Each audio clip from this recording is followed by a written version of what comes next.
Hi friends, I hope you're doing well this week. This is a Sunday afternoon when I make this video. And this morning I brought a message to our church family at Valley Community in Lafayette on the subject of forgiveness. And forgiveness is something really hard to work through. I mean, theologically and biblically we can all agree, but when you've been hurt or wounded, offended, betrayed, and the sin against you is so egregious, it makes it really tough to move forward.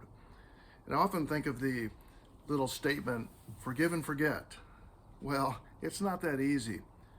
Forgiveness is a choice that we make, and we're able to forgive others because of the way that Christ has forgiven us. And I think that seeing the weight of our sin, the weight of the forgiveness, the effect upon our lives, and what Christ did for us on the cross gives us the ability to forgive.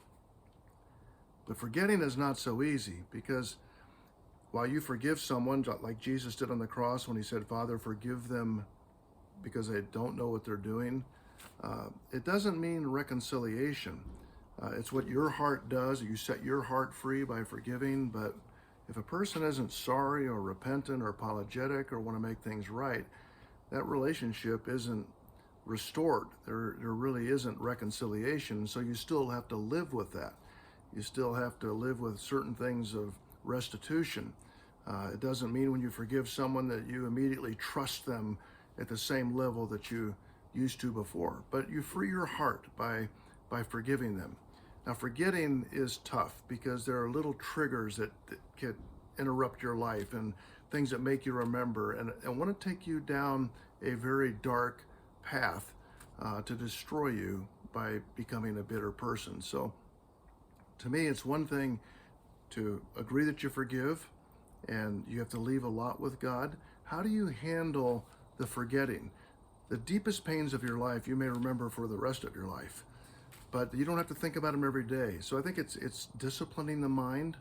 And I think of the verse in 2 Corinthians 10:5 that says, casting down imaginations and every high thing that exalts itself against the knowledge of God, and bringing every thought into captivity to the obedience of Christ.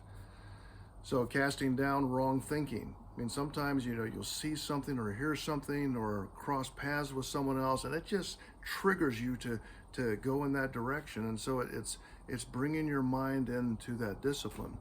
You can't completely forget because we're human, but you can make the decision to not allow it to control your life. And that's a very important thing. We learn our lessons, we move on, we make apologies, and we forgive those who have offended us. Reconciliation may be slow to come or never come.